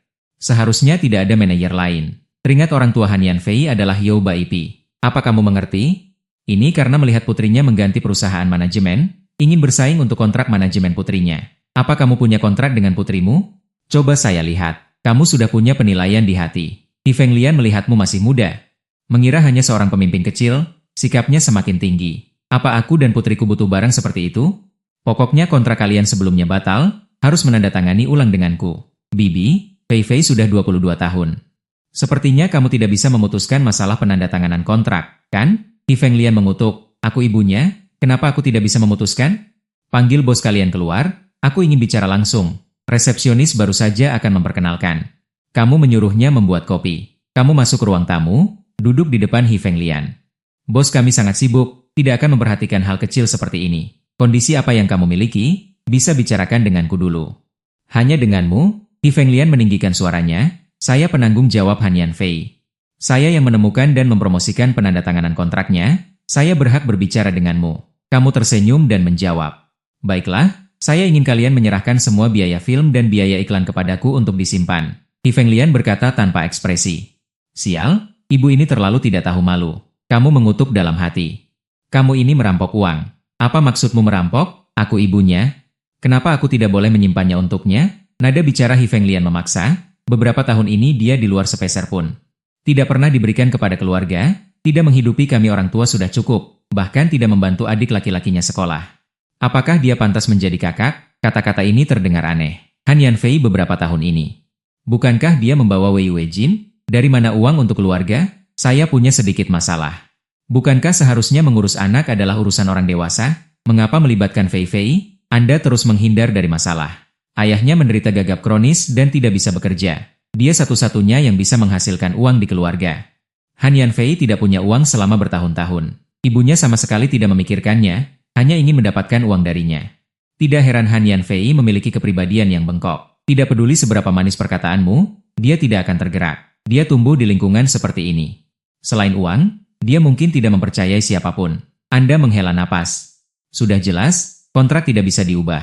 Berapa banyak uang yang Anda inginkan? Kita bisa bernegosiasi. Bagaimanapun, mereka adalah orang tua Han Yanfei. Lebih baik jika bisa diselesaikan dengan uang. Lagi pula, Anda punya banyak uang. Anggap saja sebagai bakti kepada ibu mertua. Hi Feng dengan cepat melihat Anda berniat mengeluarkan uang dan langsung tersenyum. Kudengar kalian akan mengerahkan 3 kali lipat kekuatan untuk mempromosikannya. Kalau begitu, sebagai pemeran utama wanita, tidak berlebihan jika kamu dianggap menipu uang, kan? Tidak berlebihan. Oke, saya mau 10 juta. Melihat senyum puas wanita itu, Anda merasa sangat kesal. Ini 10 juta. Kebanyakan orang seumur hidup tidak bisa mendapatkan sebanyak ini. Tapi diucapkan dari mulut wanita ini dengan nada meremehkan. Selain itu, anak saya juga harus masuk ke tim, memainkan peran pendukung pria dengan lebih banyak adegan. Hi Feng dengan cepat menepuk bahu putranya. Dengan wajah bangga, putraku pernah mengikuti kelas pelatihan aktor selama sebulan. Gurunya mengatakan dia adalah seorang jenius yang langka. Tunggu sampai dia masuk universitas. Masa depannya pasti lebih baik daripada kakaknya yang tidak kuliah itu. Kelakuan putranya itu. Seolah-olah dia sudah menjadi raja surgawi. Matanya penuh penghinaan terhadap Anda. Wajah menjijikan ibu dan anak ini membuat perut Anda mulas. Anda dengan cepat mengambil kopi yang disiapkan oleh wanita di meja depan dan meneguknya untuk meredakan amarah Anda. Pertama, 10 juta itu tidak mungkin. Tidak ada perusahaan yang akan memberikan uang langsung kepada orang luar tanpa mengikuti prosedur, kecuali ada surat kuasa dari orang yang bersangkutan. Kedua, tim sudah penuh. Langsung memberikan uang kepada orang luar kecuali ada surat kuasa dari pihak yang bersangkutan. Kedua, kru sudah penuh. Anda bukan investor, tidak mungkin membawa orang masuk begitu saja. Hi Feng dengan cepat menunjukkan ekspresi dingin di matanya. Lalu apa yang perlu dibicarakan? Panggil bosmu ke sini. Dia tidak setuju. Aku tidak akan membiarkan putriku berakting. Kami bisa mengganti orang kapan saja. Anda menjawab dengan tenang. Menunjukkan sikap tidak peduli adalah cara untuk mendapatkan keuntungan dalam negosiasi. Ekspresi Hi Feng berubah menjadi jelek. Tidak ada gunanya menghancurkan semuanya untuk siapapun. Anda ingin Fei Fei dari keluarga saya setuju sebelum Anda menyerah, kan? Baik, aku akan pergi dan berbicara dengannya. Setelah selesai berbicara, dia menarik putranya dan hendak pergi. Dia cukup yakin dengan putrinya. Jika Anda berteriak beberapa kali, putri Anda akan diam. Jika Anda menangis sedikit, putri Anda pasti akan setuju untuk mengeluarkan uangnya. Anda merasa sangat tidak berdaya melihat penampilannya yang percaya diri. Biarkan dia mengganggu. Han Yanfei jelas bukan ide yang baik. Jelas bukan ide yang baik. Setidaknya bermain nakal. Hanya akan membuat putrinya semakin menderita. Setelah berpikir sejenak, Anda punya ide. Anda bangkit dan berpura-pura menghentikannya, tersenyum dan berkata, minumlah teh dulu. Dengarkan aku sampai selesai. Hi Feng Lian melihatmu tenang dan merasa bahwa kamu tidak sederhana. Dia duduk dan bertanya dengan sabar, ada apa lagi? Sebagai penanggung jawab Han Yanfei, saya sangat tidak ingin dia diganggu saat syuting, dan saya juga tidak ingin karena orang tuanya. Biarkan perusahaan memilih kembali aktor dan mengganggu seluruh rencana. Anda mengeluarkan rokok yang diberikan Gao Yi tadi malam. Setelah memotong sedikit, Anda menghisapnya dan perlahan berkata sambil mengepulkan asap. Kesepakatan apa? Hi Feng Lian mengerutkan kening. Selama 20 tahun ke depan, segala sesuatu tentang putri Anda akan dikelola oleh perusahaan. Tidak ada hubungannya dengan Anda. Tidak peduli dia hidup atau mati, menikah atau tidak, punya anak atau tidak, sebagai keluarganya, Anda tidak boleh ikut campur. Anda juga tidak boleh mengganggunya, bahkan bertanya pun tidak boleh. Seolah-olah tidak ada putri ini. Jika Anda bisa melakukannya, saya pribadi bisa membayar 10 juta ini untuknya dan mengirim putra Anda untuk belajar di sekolah yang sangat bagus di luar negeri. Saya berjanji bahwa setelah 20 tahun, Fei Fei akan merawat Anda di masa tua. Biarkan Anda menjalani sisa hidup Anda dengan tenang. Bagaimana? Hi Feng Lian membuka mulutnya lebar-lebar. Wajahnya terkejut. Siapa sebenarnya yang terkejut? Dia diam-diam terkejut. Semakin dia merasa bahwa Anda tidak sederhana dan sangat mungkin memiliki kekuatan ini. Dia sangat ingin menyetujui persyaratan ini. Lagi pula, ketika putrinya pertama kali populer, dia hanya menghasilkan beberapa juta. Sebagian besar diambil oleh perusahaan. Bahkan jika 10 juta ditipu, perusahaan akan mengambil 7 atau 80%. Sekarang ada 10 juta uang tunai. Diletakkan di depannya. Hanya dalam 20 tahun, menghasilkan 500.000 setahun. Dia juga harus puas. Tapi dia juga merasa bahwa dia mampu membayar bahkan 10 juta. 20 juta itu seharusnya tidak masalah, kan? Paling-paling, jangka waktunya diperpanjang. Bahkan jika menjual diri ke perusahaan. Apa masalahnya? 20 juta? Aku bisa tidak pernah bertemu dengannya seumur hidup. Kamu menggelengkan kepala? 20 juta? Aku tidak bisa memberikannya. Bersemangat? Tidak apa-apa. Berapa banyak uang yang dibutuhkan untuk pergi ke luar negeri? Kamu berikan aku 20 juta, aku akan mencari cara sendiri. Kamu menghela nafas, ternyata di dunia ini, benar-benar ada orang tua yang hanya mencintai uang. Aku mencintai anak-anakku sendiri. Katakan dulu, kontrak ini. Meskipun tidak memiliki kekuatan hukum, tetapi setelah kamu menandatanganinya, jika melanggar, aku pasti akan bertindak sesuai dengan aturanku. Kamu mengerti? Hi Fenglian mengangguk dengan panik. Tersenyum cerah. Kamu menyuruh gadis di meja depan untuk membuat perjanjian sesuai dengan keinginanmu. Hi Fenglian menandatangani dan membubuhkan sidik jari. Dan kamu tidak menandatangani. Kamu melihat tulisan tangan Miss meja depan yang halus dan indah. Jumlah 20 juta berhenti di langkah terakhir pembayaran. Aku tidak akan mengatakan hal-hal yang tidak perlu. Aku hanya ingin tahu bagaimana kalian tahu aku akan mengeluarkan uang untuk mengejar Han Yanfei. Kamu seperti tiba-tiba memikirkan sesuatu. Mengangkat kepala dan bertanya dengan santai. Perusahaan belum mulai melakukan promosi awal untuk Han Yanfei. Berita ini seharusnya menjadi berita internal. Hi Fenglian seharusnya tidak tahu secepat ini. Sekarang dia sangat cemas. Mencari pintu, pasti ada masalah. Entah itu kebocoran dari internal perusahaan. Atau Han Yanfei tidak sengaja mengatakannya. Apapun itu, kamu harus memahaminya. Hi Fenglian yang cemas. Aku tidak menyangka kamu akan mengatakannya saat ini. Setelah sedikit linglung, aku sadar kembali. Sibuk mengeluarkan ponsel, menunjuk ke sebuah nomor dan berkata, sebelumnya ada orang asing yang meneleponku. Mengatakan bahwa putriku disukai orang dan akan menghabiskan 300 juta untuk mendukungnya. Dia juga memberiku alamat perusahaan Anda. Siapa nama orang itu? Dia tidak mengatakannya. Kamu lucu. Kamu bahkan tidak menanyakan namanya dan langsung datang ke sini? Fei Fei putriku? Aku harus datang dan melihat apakah dia ditipu. Mata Hi Fenglian berkedip. Berpura-pura peduli pada putrinya. Jelas sudah menjual putrinya, masih berpura-pura. Benar-benar menjijikan. Kamu menggelengkan kepala. Gadis itu hanya memiliki sedikit kebaikan ini. Jangan sampai disakiti oleh orang terdekat. Kamu berbalik dan berkata kepada resepsionis, catat nomor ini. Setelah rapat Direktur Q selesai, berikan nomor ini padanya dan minta dia untuk menyelidiki orang ini. Ngomong-ngomong, bicarakan hal ini dengannya. Baik, Direktur Qin. Resepsionis mengambil ponselnya dan memotret nomor tersebut. Dan mencatatnya di buku catatan kecil yang selalu dibawanya. Dia sudah mencatat dari awal, takut melewatkan instruksi penting. Melihat dia bekerja dengan cermat, kamu tidak bisa menahan diri untuk meliriknya dengan pujian, lalu mengoperasikan ponsel. Mentransfer 20 juta itu ke Hi Fenglian. Uang sudah kuberikan, periksa apakah sudah masuk. Kamu begitu cepat memberikan uang. Dia sangat senang hingga tidak bisa menahan diri. Dia segera membuka aplikasi bank. Terus-menerus mi-refresh pesan. Setelah melihat 20 juta benar-benar masuk, ekspresinya menjadi bersemangat. Tatapannya padamu penuh semangat. Saat ini, dia sudah bisa menebak identitasmu. Orang besar yang bisa mengeluarkan 20 juta dengan mudah. Pasti bos perusahaan. Ini adalah dermawan keluarga mereka. Harus diperlakukan dengan baik. Bos, jika Fei Fei tidak mendengarkanmu di kemudian hari, telepon aku. Aku akan menghukumnya dengan baik untukmu. Tidak disangka, kata-kata ini membuat wajahmu muram. Mulai sekarang, Fei Fei tidak ada hubungannya denganmu. Tidak peduli bagaimana dia, kamu tidak boleh mengganggu hidupnya lagi. Mengerti? Hi Fenglian merasa agak canggung dan buru-buru menjelaskan, gadis itu sangat keras kepala. Dia tidak mendengarkan nasihat yang baik. Aku khawatir dia akan menyinggungmu. Aku ingin membantumu mendidiknya. Urus dirimu sendiri saja. Urusannya tidak perlu kau pikirkan. Kamu melambaikan tangan dengan jijik. Seperti mengusir lalat, kamu berkata, baiklah, ingat apa yang kukatakan padamu. Jika kamu melanggar kontrak, aku akan membuatmu menangis tanpa tempat untuk menangis. Setelah mengatakan itu, kamu bangkit dan bersiap untuk pergi. Ingin kembali ke lantai 3 untuk terus bermain game. Ekspresi Hi Fenglian malu-malu. Menghadapi orang besar yang kuat. Dia sama sekali tidak berani membantah. Dia juga tidak peduli dengan sikapmu. Dia membungkuk dan mengantarmu pergi dengan sanjungan. Awalnya, masalah ini seharusnya berakhir di sini. Tapi tanpa diduga, putranya. Hi Chu-he tiba-tiba marah. Anak ini naik kereta api selama 7 jam. Dengan gembira datang ke perusahaan media. Berpikir bahwa dia bisa dilihat oleh bos yang tahu barang dan membintangi peran utama sebagai bintang besar. Tetapi dia tidak menyangka bahwa kamu bahkan tidak meliriknya. Hanya memikirkan saudara perempuannya yang murahan itu. Dan menghabiskan 20 juta untuknya. Wanita jahat yang selalu membuat orang tua marah. Yang tidak memiliki konsep keluarga sama sekali. Pantaskah dia mendapatkan 20 juta? Selain menghasilkan uang, apalagi yang bisa dia lakukan? Sepanjang tahun dia tidak terlihat, dia tidak mengurus apapun di rumah. Ada dia atau tidak, sama saja. Hanya anjing penjaga kakakku, kenapa harus sombong?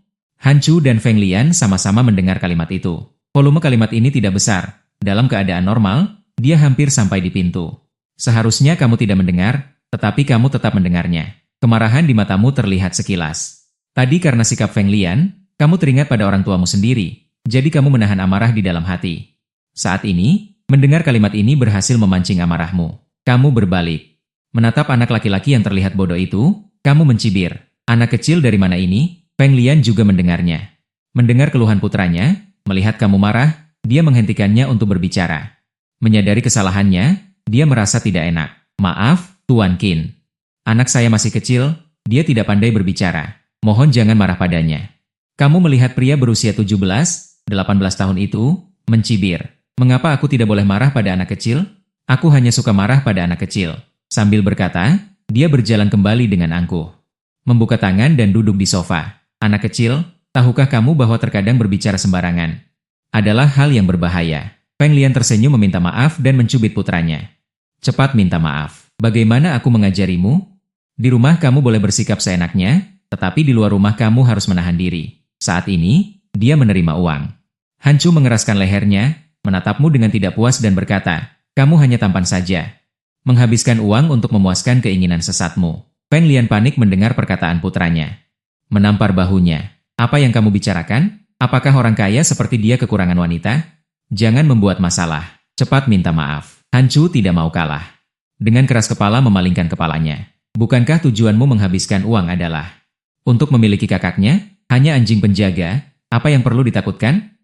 Melihat kamu selalu tersenyum, Han Chu merasa sangat tidak senang dan berkata dengan keras. Mentang-mentang kaya? Maksud dari perkataannya tidak lain adalah mengeluh bahwa kamu hanya memberi uang kepada ibunya, tidak memberinya keuntungan. Kamu langsung tertawa. Keluarga ini benar-benar keterlaluan, yang tua dan yang muda sama menjijikannya. Kamu tidak berbicara. Dengan tenang menatapi Feng Lian yang tampak tegang, ingin melihat apa yang akan dia katakan. Cukup, ikut aku pulang. Feng Lian berkata dengan tegas, lalu tersenyum menjilat ke arahmu. Kemudian dia meraih tangan putranya, ingin menariknya pergi, tetapi kamu melihat bahwa dia tidak mengerahkan banyak tenaga. Gerakannya lambat, seolah sedang menguji, melihat apakah dia bisa mendapatkan keuntungan lagi. Dunia ini memang seperti ini, terkadang tidak boleh terlalu lembut. Melihat keduanya berakting di depanmu. Kamu tidak tahu sudah berapa kali kamu menghela napas. Kamu sebenarnya tidak ingin melakukan ini, tetapi benar-benar tidak ada cara lain. Kedua orang ini sudah keterlaluan. 20 juta pun tidak cukup, mereka masih ingin lebih. Sudahlah, kembalikan saja kertas ini padamu. Kamu mengeluarkan perjanjian yang sudah dilipat dari saku, membukanya, dan meletakkannya di atas meja. Melihat gerakanmu dengan bingung dan aneh, tidak tahu obat apa yang kamu jual. Uang sudah diberikan. Apa gunanya perjanjian ini bagi mereka? Dengan watak ibunya, uang ini bahkan sampai mati pun tidak akan dikembalikan.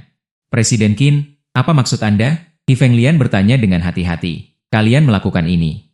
Tadi saya sangat khawatir kalian akan berubah pikiran di kemudian hari. Perjanjian ini juga tidak ada gunanya. Lebih baik dibuang saja. Kamu melepaskan tanganmu? Feng Lian tersenyum canggung. Dia buru-buru menenangkanmu, Presiden Qin, Fei Fei anak yang baik, Chu Hi juga. Hanya saja hubungan kakak beradik mereka terlalu baik, pasti ada sedikit keengganan. Anda jangan khawatir. Saya akan kembali dan membujuknya dengan baik. Karena dia enggan, maka bawa saja Fei Fei kembali. Aduh, Presiden Qin, mengapa mempermasalahkan seorang anak? Feng Lian sudah mendapatkan uangnya. Dia sama sekali tidak panik. Dia menjilat wajahnya sambil tersenyum, dengan sabar menasihatimu untuk bermurah hati. Dia tidak mengerti. Apa Anda juga tidak mengerti? Jangan biarkan dia dimanjakan oleh kita. Wataknya juga keras kepala. Jika dia lari mencari kakaknya, kita juga tidak bisa mengendalikan.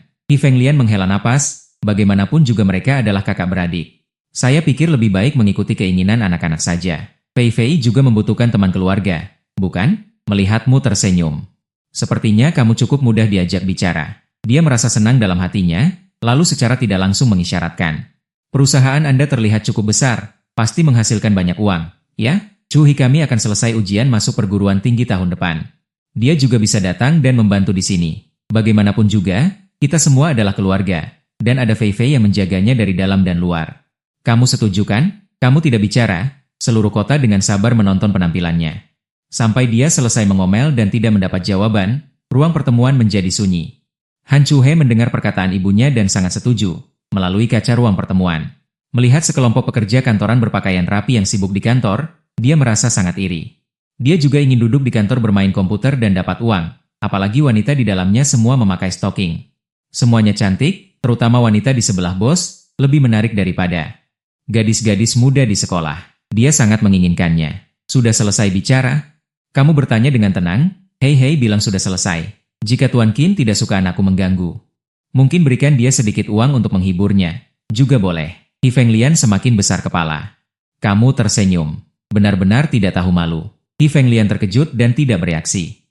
Tuan Qin bilang apa? Kamu mengulangi kata-kata itu dengan jelas. Aku bilang kamu benar-benar tidak tahu malu untuk mengatakannya. Setelah kata-kata itu diucapkan, semua orang terkejut. Hi Fenglian tidak menyangka kamu tiba-tiba berbalik, membuka mulutnya dan tidak tahu bagaimana menjawab. Han Chu-he bereaksi dengan cepat. Dia langsung berteriak, bagaimana kamu berbicara dengan ibuku? Kamu meliriknya dengan dingin. Suaramu mengandung aura membunuh. Di sini bukan tempatmu berbicara. Berani berteriak sekali lagi. Akan kurobek mulutmu. Menyembunyikan penindasan yang tak terbantahkan. Han Chu-he langsung ciut. Tetapi ketika dia menyadari bahwa sekarang adalah masyarakat yang setara, dia mendapatkan kembali kepercayaan dirinya. Dia ingin mendapatkan kembali harga dirinya dan berteriak, coba sentuh aku, mentang-mentang kaya. Berani memukul anak di bawah umur, percaya atau tidak aku akan membuatmu di penjara. Kamu mengangkat alismu sedikit. Matamu sedikit menyipit, dinginnya di matamu seperti jurang yang dalam. Melihat ini, Hi Fenglian langsung panik. Dia buru-buru mengulurkan tangan untuk membungkam mulut putranya, sambil terus meminta maaf. Maaf, Tuan Qin. Chu-he masih di bawah umur, bicara omong kosong. Jangan dimasukkan ke hati. Aku akan segera kembali dan mendidiknya. Hi Fenglian tahu betul bahwa orang kaya tidak boleh diprovokasi. Orang lain tidak perlu bertindak sendiri, cukup mencari beberapa preman untuk mematahkan kaki putranya. Setelah melapor ke polisi, orang-orang itu hanya akan menanggungnya. Mengatakan itu karena putranya berada di kerumunan. Melirik mereka dan merasa terprovokasi, dia melakukannya. Dia terlalu bersemangat secara tidak sengaja. Paling buruk di penjara. Mereka punya uang bahkan di penjara. Aku hanyalah rakyat jelata. Bagaimana bisa dibandingkan dengan orang-orang dewasa ini? Selamat malam, apa yang kukatakan pasti akan kulakukan. Hari ini, tidak ada yang bisa menyelamatkan mulutnya. Kau berkata dengan tenang, mengeluarkan ponsel dan mulai merekam. Orang-orang yang di bawah Hi Fenglian semua tercengang. Mereka bergegas maju untuk menghentikanmu menelepon, tetapi melihat tatapan dinginmu. Mereka tidak berani maju, jadi mereka berdiri dengan cemas di samping dan terus membujuk, Tuan Qin, bicaralah baik-baik. Bicaralah baik-baik. Anak kecil tidak mengerti apa-apa, semua yang dikatakannya omong kosong. Tenangkan dirimu, Han Chu dan Jiang Ni sepertinya benar-benar takut di dalam hati mereka. Tetapi tidak panik, melainkan dengan tenang membuka rekaman. Selama kau punya bukti menyuruh orang lain melakukannya, kau juga bisa dipenjara. Bu, biarkan dia memanggil orang. Aku akan berdiri di sini. Jika hari ini dia tidak memanggil orang untuk membuat wajahku cacat, dia bukan manusia, kata Han Chu dengan emosi. Hehe, aku sangat mengagumi dirimu yang seperti ini. Pertahankan, jangan menangis nanti. Kau tertawa. Saat ini, nona resepsionis yang terus merekam di samping berkata. Dia melihat bosnya hendak melakukan hal buruk, dan maju untuk mengingatkan dengan suara pelan, Tuan Qin, jangan menelepon. Biarkan aku memberitahu Qiu Song untuk menangani masalah ini. Nona resepsionis memiliki aroma samar yang sangat istimewa. Membuat suasana hatimu yang tidak begitu baik menjadi sedikit lebih baik. Tenang, ini tidak seperti yang kau pikirkan. Kau tersenyum dan menjelaskan.